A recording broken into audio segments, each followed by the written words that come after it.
Keesokan harinya, Ningki mengunjungi toko kecantikan yang berada di negara Tang.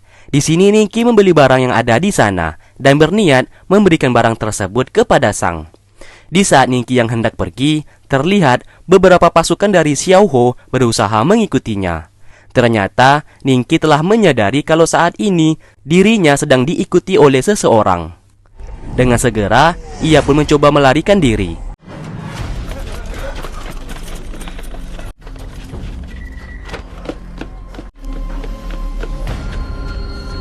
Akan tetapi, pasukan dari Xiao Ho ini berhasil mengepung Ningki di sana. Ningki bertanya kepada mereka, kenapa mereka harus mengejar dirinya. Faktanya, Ningki tidak mengetahui kalau mereka adalah pasukan yang diutus oleh Xiao Ho yang hendak membunuhnya di sana. Tanpa basa-basi, mereka pun langsung menyerang Ningki dan pertarungan pun terjadi. Di sini, Ningki hanya menggunakan tangan kosong untuk melawan mereka.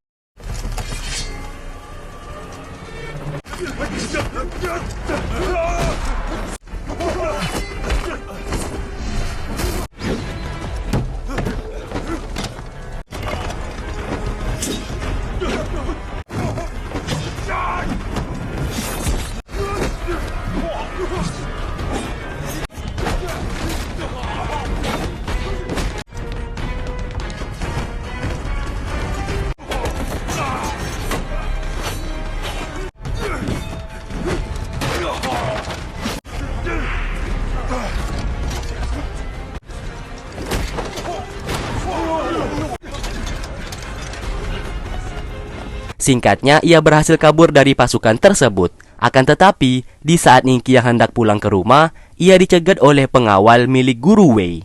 Sedikit info, buat kalian yang lupa, Guru Wei merupakan orang yang saat ini dipenjara di Istana Siling. Alasan Guru Wei hendak menculik Ningki sampai saat ini belum diketahui. Namun yang pastinya, Guru Wei hendak menculiknya karena ada suatu alasan yang belum dijelaskan. Oke, lanjut. Di sana, Ningki seperti pusing dan tak mampu untuk berdiri karena pria di sana menggunakan sebuah lonceng di tangannya untuk membuat seseorang menjadi pingsan. Keesokan harinya, Sang yang melihat kalau Ningki tidak pulang semalaman mencoba pergi untuk mencari keberadaan Ningki saat ini. Terlihat ia mencari ke sana kemari, namun tetap saja ia tidak menemui keberadaan Ningki.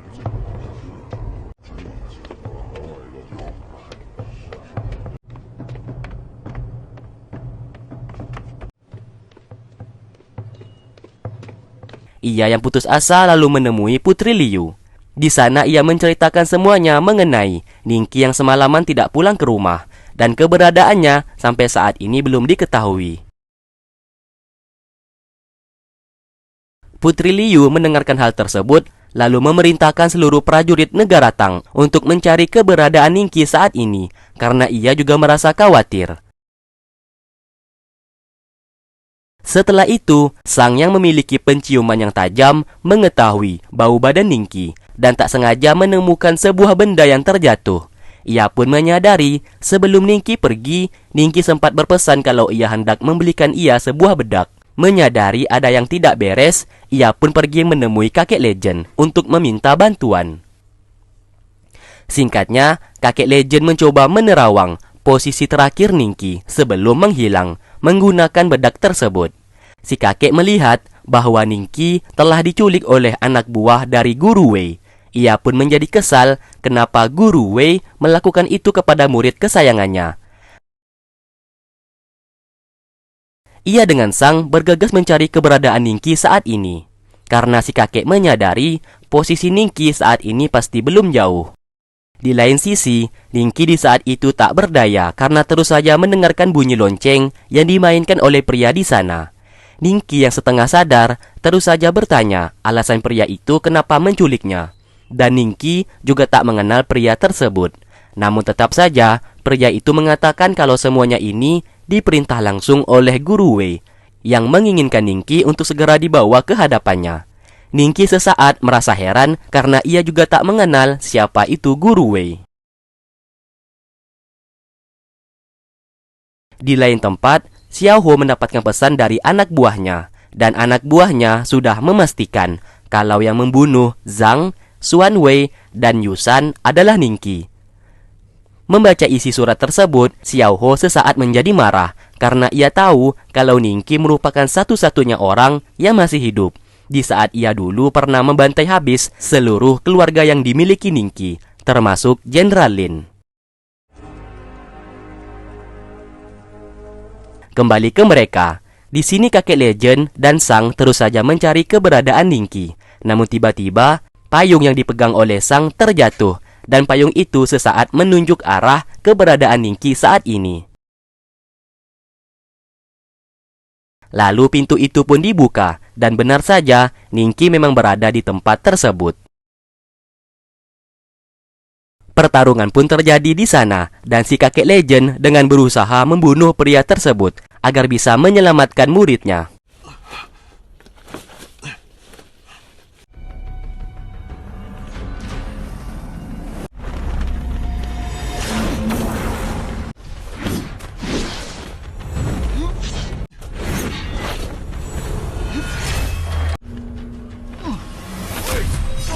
Sesaat pria itu mengeluarkan kekuatan cantrik miliknya, sedangkan si kakek menggunakan kekuatan mantra simbol untuk menahan serangan tersebut.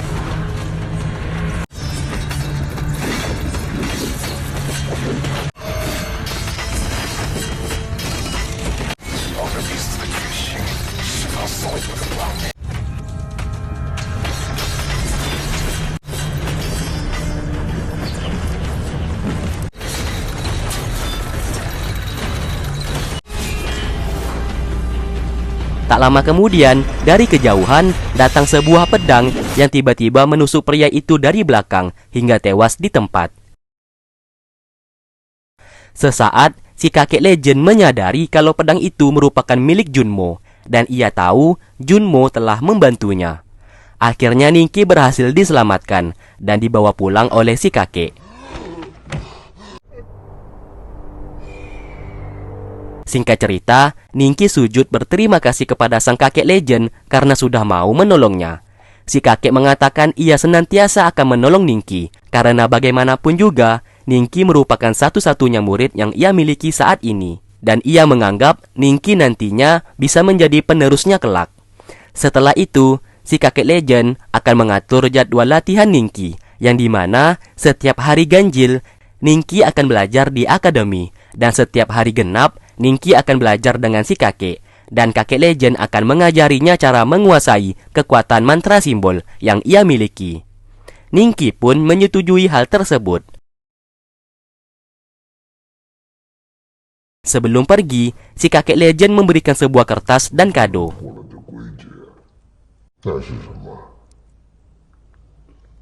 Saat Ningqi keluar, ia melihat isi kado itu berupa koin, dan ia masih belum mengerti maksud dari si kakek Legend memberikan barang itu kepadanya. Singkatnya, terlihat Pipi menemui Ningqi. Di sana Pipi memberitahu kepada Ningqi kalau Junmo yang telah menyelamatkan Ningqi. Mendengarkan hal tersebut, Ningqi bertanya kepada Pipi, siapa yang telah berniat membunuhnya saat itu. Pipi mengatakan kalau orang tersebut merupakan pasukan yang dimiliki oleh Xiao Ho. Dan tak hanya itu saja, Ningqi juga diincar oleh pasukan Istana Siling. Terlihat, Pipi merasa heran kepada Ningqi, kenapa semua orang tersebut berniat untuk membunuhnya.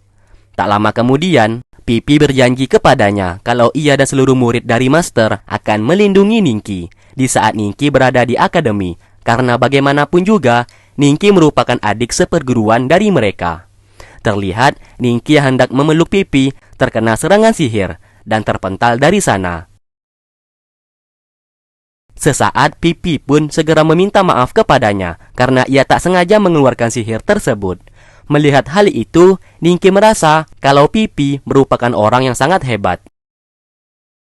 Pipi lalu mengajaknya untuk menemui satu persatu murid yang dimiliki oleh Master, dan mengatakan kepada Ningqi kalau mereka juga merupakan kakak seperguruan dari Ningqi saat ini. Terlihat, Pipi dan Ningqi menemui kakak ketujuh di sana.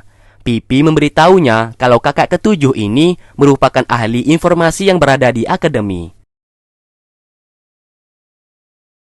Lalu, di saat mereka menemui kakak ke-9 dan kakak ke-10, seketika badan mereka bergerak dengan sendirinya. Kedua kakak seperguruan yang mereka temui adalah kembar, dan mereka memiliki kekuatan yang dimana setiap orang yang mendengarkan musik yang mereka mainkan akan melakukan apapun sesuai apa yang diinginkan oleh kakak seperguruannya itu.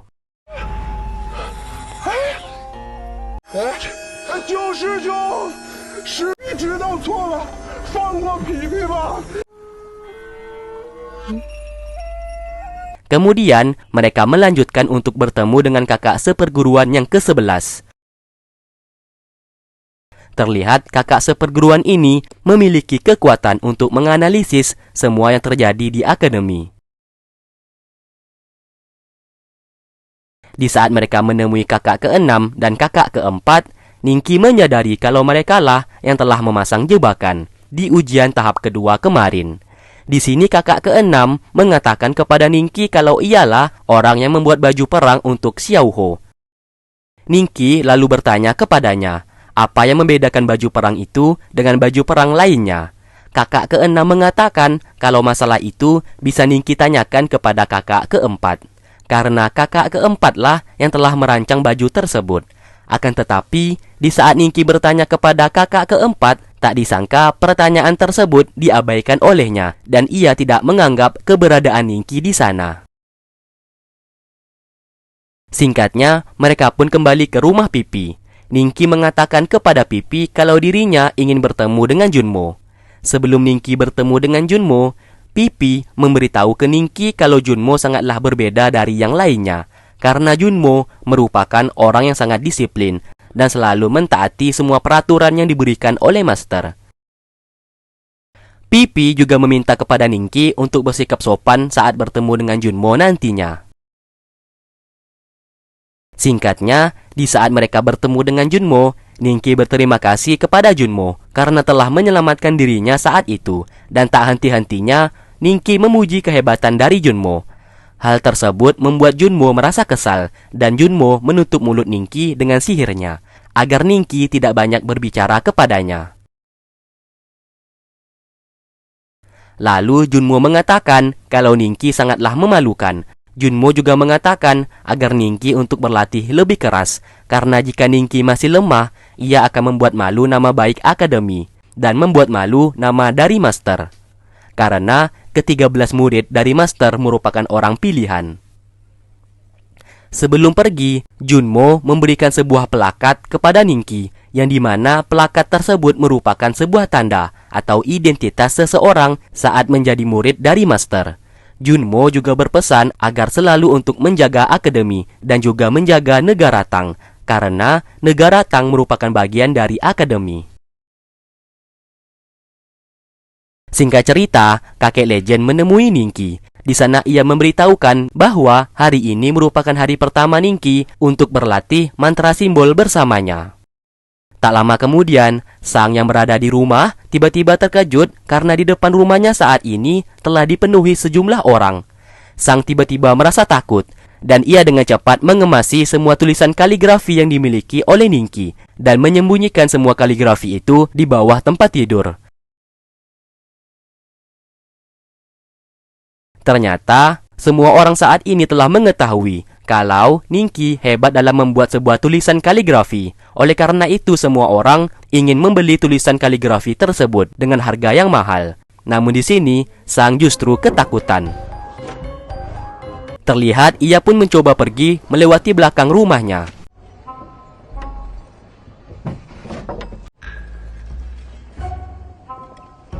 Di lain sisi, kakek legend memegang tangan Ningki dan mencoba menulis sebuah mantra yang dibimbing oleh dirinya. Ternyata Ningki dapat mengalirkan mantra tersebut dari tangannya.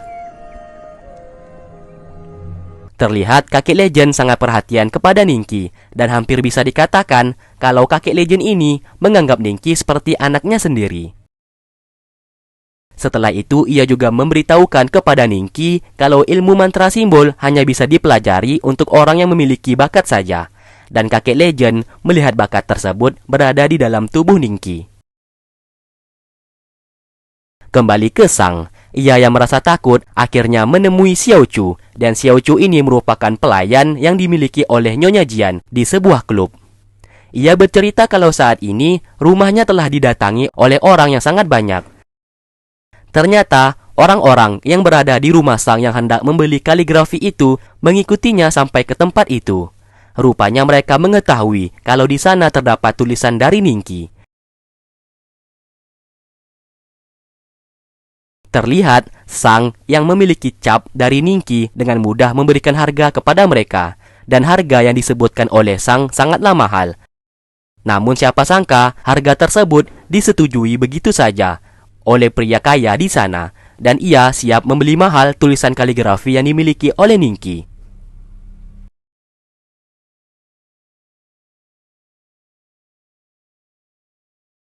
Singkat cerita, di saat itu, Ming telah kembali ke negara Yan. Di sana ia memberikan hormat kepada Raja Negara Yan, yang merupakan ayahnya sendiri. Sang ayah kembali mengingatkan kepada Ming kalau rencana mereka sedari awal adalah membalaskan dendam kepada negara Tang, yang sudah menghancurkan negara Yan milik mereka. Sang ayah meminta Ming tidak boleh lupa akan misi tersebut. Ming menjelaskan kalau ia pasti menjalankan misinya dengan sangat baik. Sesaat, ayahnya menanyakan siapa orang yang dibawa oleh Ming. Ming menjelaskan kalau pria di sebelahnya merupakan pengawalnya yang berasal dari negara Tang. Tentu saja sang ayah menjadi marah karena ia takut pria tersebut merupakan mata-mata dari negara Tang. Sesaat, Ming mencoba meyakinkan ayahnya kalau pria di sebelahnya itu bukanlah seorang mata-mata. Namun tetap saja sang ayah tidak percaya dan meminta Ming untuk membunuh pengawalnya tersebut. Sesaat pedang pun diberikan kepadanya. Namun, Ming menolak untuk membunuh pengawalnya tersebut. Dan pengawalnya juga memohon agar tidak dibunuh. Namun siapa sangka, pria tersebut seketika hendak menyerang sang raja.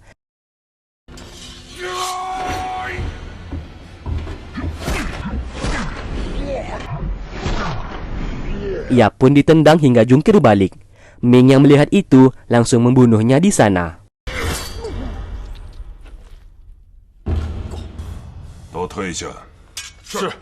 Setelah itu, ayahnya pun menjadi marah karena semua perkataannya ternyata benar, dan Ming meminta maaf karena sudah meragukan kepercayaan ayahnya. Singkatnya, sang ayah mengatakan ia akan mengangkat Ming menjadi raja negara Yan berikutnya. Ming berkata kalau saat ini semua orang di negara Yan mendukung kalau Long Qing yang menjadi raja. Namun di sini sang ayah sudah kecewa terhadap Long Qing karena Long Qing telah gagal di ujian akademi di negara Tang. Maka dari itu, Ming menjadi satu-satunya orang yang akan menjadi raja berikutnya di negara Yan. Dan keputusan itu sudah bulat dan tidak bisa diganggu-gugat.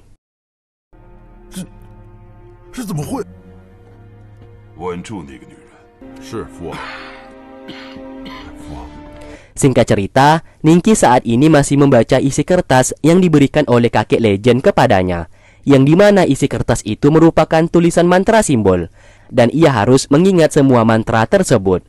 Ia pun berusaha untuk menghafalnya, bahkan sang yang mengajaknya berbicara tidak ia hiraukan.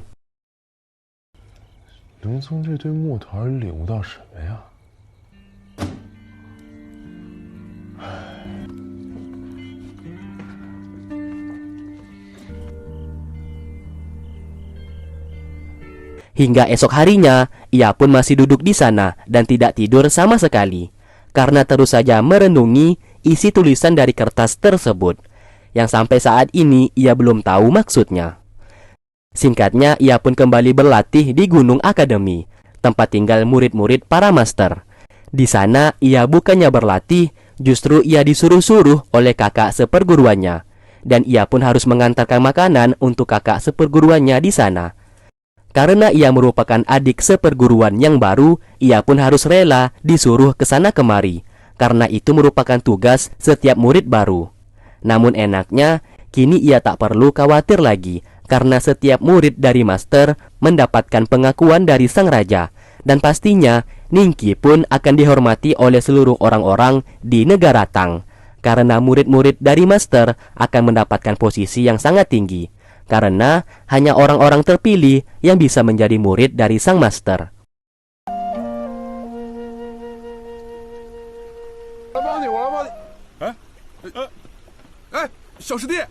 Setelah itu, Ningki pulang ke rumahnya.